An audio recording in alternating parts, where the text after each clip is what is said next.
جو حالات میرے اور آپ کے سامنے ہیں اس میں ہم یہ دیکھ رہے ہیں کہ انسانیت، بشریت آزمائشوں کے سامنے دو طرح سے آ رہی ہے۔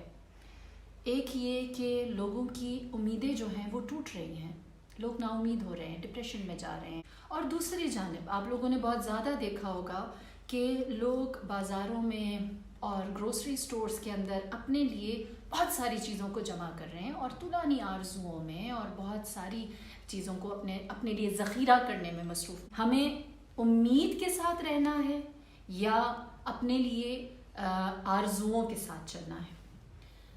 آرزو، خواہش اور امید کے درمیان کیا فرق ہے؟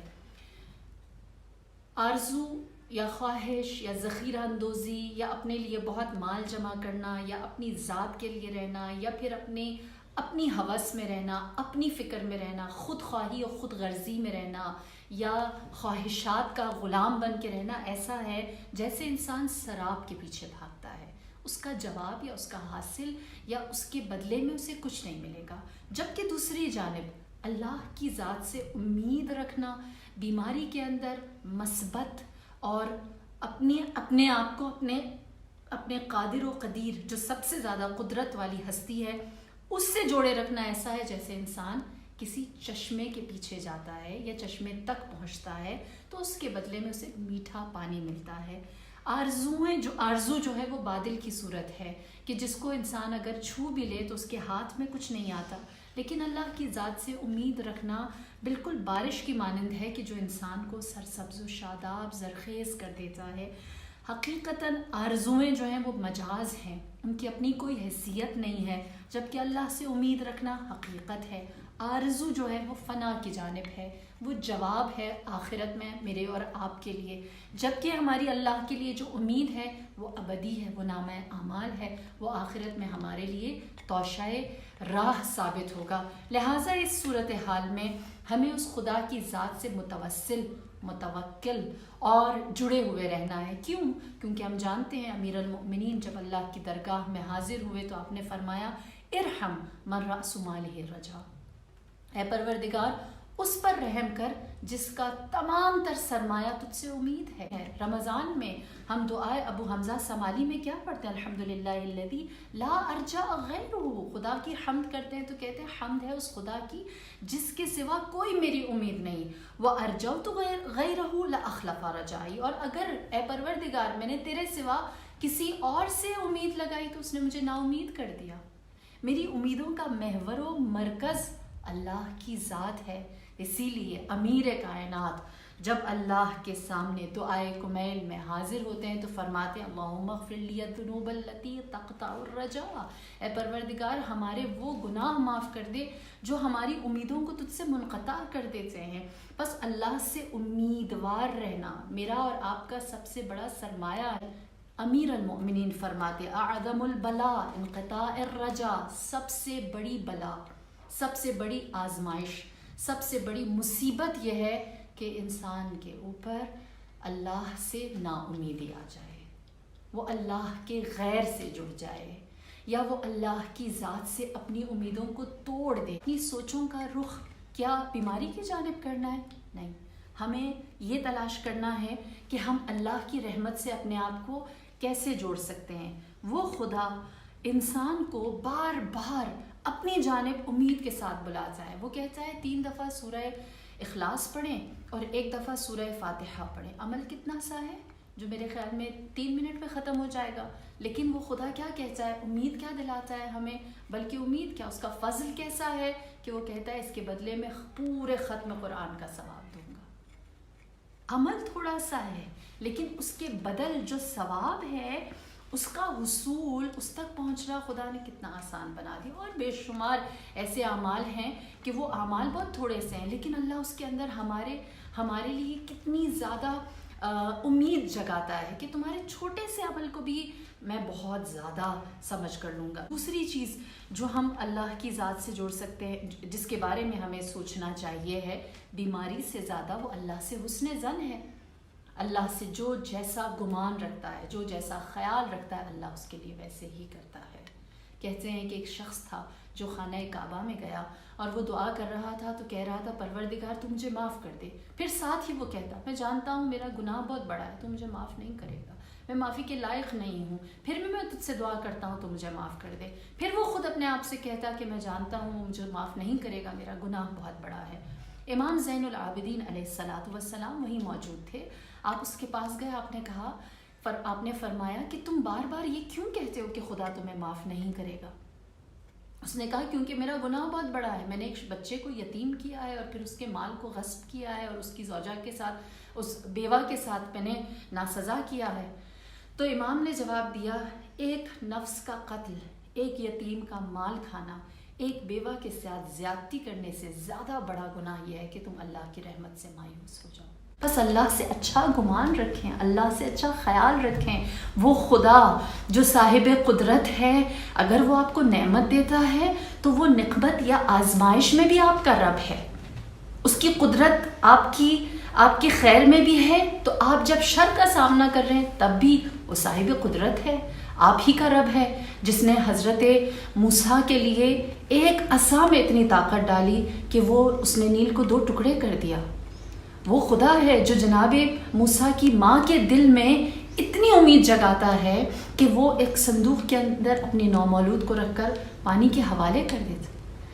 وہ خدا صاحب قدرت ایسا ہے کہ جس نے حضرت یوسف کو اس چاہ یا اس کنویں کے اندر اتنی طاقت دی کہ وہاں سے نکلے تو عزیز مصر بن گئے. وہ خدا ہے جو ہاجرہ کی سعی کے بدلے میں زمزم کا چشمہ نکالتا ہے. وہ خدا ہے جو 89 سال کی عمر میں حضرت ابراہیم کو اولاد صالح عطا کرتا ہے. وہ خدا ہے کہ جس کی درگاہ میں اگر کوئی توبہ کرنے والا آ جائے، خواہ وہ حر ہی کیوں نہ ہو، سرزمین کربلا، شب عاشورہ، وہ معاف ایسا ہو جاتا ہے کہ آج میں اور آپ جناب حر کے مرقد میں جا کر اللہ سے طلب مغفرت کرتے ہیں. اللہ ایسی نشانیوں کو اپنی رحمت کے طور پر زندہ رکھتا ہے. بس اللہ سے اچھا گمان رکھیں، اس کے معجزوں کو یاد رکھیں، اس کے کرامات کو، اس کے لطف کو جو اس نے اپنی قدرت عالیہ کے ذریعے دکھایا ہے، اس کا تذکرہ کریں. اور اس کے بعد تیسری چیز جو ہمیں اللہ سے ہمارے رشتے کو اور زیادہ مضبوط کر دیتی ہے، وہ اللہ کی بخشش ہے کہ اس نے کیسوں کو معاف کیا ہے، اس نے کتنے بڑے بڑے گناہ گاروں کو بخش دیا ہے. جس کی سب سے میں آسان اور سب سے پریکٹیکل مثال دوں تو شیطان ہے. شیطان نے اللہ کی عبادت کئی 100 سال تک کی اور اس کی عبادت کی جزا کے طور پر اللہ نے اسے قیامت تک کی زندگی دے دی. تو جب اللہ شیطان جیسے نافرمان و متکبر اور عدو مبین کھلے دشمن تک کو بھی اس کے اعمال کا بدل دیتا ہے، ان اللہ لا یضیع اجر المحسنین، اللہ کا وعدہ ہے کہ وہ احسان کرنے والوں کے اجر، ان کے ثواب کو ضائع نہیں کرے گا. وہ ہمیشہ ہمارے اعمال کو رکھتا ہے، وہ کسی کا بدل بھی اپنی گردن پر باقی نہیں چھوڑتا. نبی کریم صلی اللہ علیہ وآلہ وسلم فرماتے ہیں کہ جب کوئی توبہ کرتا ہے تو خدا اس کی توبہ کو جب قبول کر لیتا ہے تو ایسے قبول کرتا ہے جیسے وہ ابھی ماں کے شکم سے، ماں کے پیٹ سے نکلا، اتنا اسے پاک کر دیتا ہے. تو اللہ کی رحمت کو یاد کریں، اس کی بخشش کو یاد کریں. اور چوتھی چیز جو ہمیں ان ایام میں زیادہ یاد کرنے کی ضرورت ہے، جو ہمارے تعلق کو، ہماری امید کو اور ہمیں پازیٹیو رکھ سکتی ہے، وہ یہ ہے کہ ہم تاریخ پر نظر کریں. اس رب نے اپنی قدرت سے کتنے بڑے بڑے معجزے دکھائے ہیں.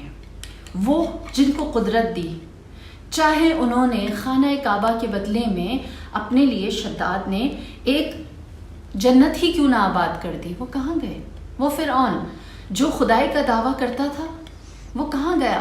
وہ نمرود جس نے یہ کہا تھا کہ میں اگر حکم دوں گا تو لوگوں کو زندگی ملے گی اور میرے حکم سے لوگ مارے جائیں گے، اس کی طاقت اور اس کی سلطنت کہاں گئی؟ وہ لوگ جنہوں نے خدا کے سامنے بار بار اپنی طاقتوں کو، چاہے وہ خانہ کعبہ پر حملہ آور ہونے والا ابرہہ کا لشکر ہی کیوں نہ ہو، وہ سب کہاں گئے؟ تاریخ کو کبھی بھی اللہ نے دفن نہیں کیا، ہمیشہ اسے زندہ رکھا ہے. اور ہمیں یہ دکھایا ہے کہ اگر فرعون جیسا طاقتور قدرت والا اللہ کے سامنے اپنی قدرت کو لے کر چیلنج کرے تو خدا فرعون جیسوں کو غرق دریا کر دیتا ہے. وہ نمرود جو اپنی طاقت اور اپنی قدرت اور اپنی سلطنت کے اوپر اتنا زیادہ متکبر تھا، اس کی 6 مہینے میں جلائی ہوئی آگ ابراہیم کے لیے گلشن بن جاتی ہے۔ اور اسی طرح وہ لوگ جو ہاتھیوں کا لشکر لے کر خانہ خدا میں آئے، چھوٹے چھوٹے پرندوں نے ایسی کنکریاں پھینکی کہ ان کی قدرت، ان کی سلطنت، ان کی طاقت، وہ سب کچھ جبروت ختم ہو کر رہ گیا، اور چھوٹے چھوٹے پرندوں کی نظر وہ بڑے بڑے ہاتھی ہو گئے۔ اللہ نے اپنے قدرت کو ہمیشہ ظاہر کیا ہے۔ اور دوسری سائڈ قرآن نے یہ بھی دکھایا ہے، اللہ نے یہ بھی میرے اور آپ کے اوپر ظاہر کیا ہے کہ اگر کبھی کوئی اکیلا تھا تو اس کی نصرت کے لیے بھی، چاہے وہ ایڑیاں رگڑتے ہوئے حضرت اسماعیل ہی کیوں نہ ہو، اللہ نے چشمہ زمزم آج بھی ہمارے لیے بطور مثال زندہ رکھا ہے۔ اللہ کی ذات تھی جس نے حضرت آسیہ کو قصر فرعون میں موسیٰ کے استقبال کے لیے پہلے سے تیار اور آمادہ رکھا تھا۔ اللہ کی ذات تھی جس نے حضرت یونس کو مچھلی کے پیٹ سے نکالا اور ان کی قوم تک پہنچایا۔ اگر حضرت یوسف نا امید ہو جاتے تو کبھی بھی عزیز مصر نہ بنتے۔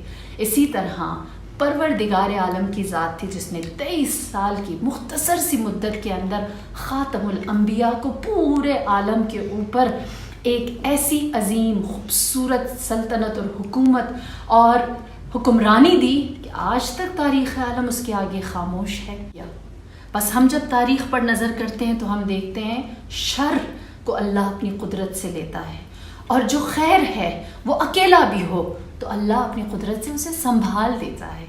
ہمارا یہ وقت جو ہے وہ اللہ کی جانب سے جو بہترین مثالیں ہمارے لیے رکھی گئی ہیں، جو خدا کی بخشش ہے، جو اللہ سے اس نے زن ہے، جو ہمارے چھوٹے چھوٹے اعمال کے بدلے میں اللہ نے بے بہا نیکیاں ہمارے لیے رکھی ہیں، اجر اور ثواب رکھا ہے، ہم اس کے اوپر نظر کریں، اس بات کو بھول جائیں کہ مصیبت کتنی بڑی ہے، اس بات کو یاد رکھیں کہ اللہ کی قدرت کتنی عظیم ہے۔